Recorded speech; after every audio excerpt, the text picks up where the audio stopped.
দেখুন বন্ধুরা, হাইটলি দিয়ে কীভাবে মাটি ফেলানো হচ্ছে, একবারে ফিনিশিংভাবে মাটি বিছিয়ে নেওয়া হইতেছে। দেখুন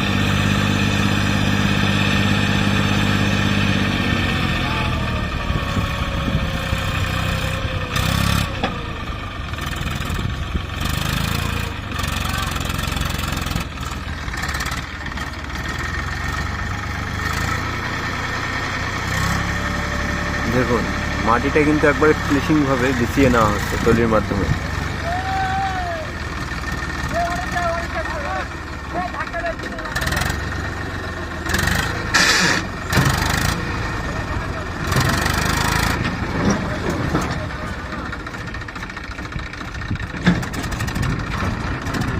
দেখুন একবারে মাটি লেভেল দিয়ে গেল। দেখুন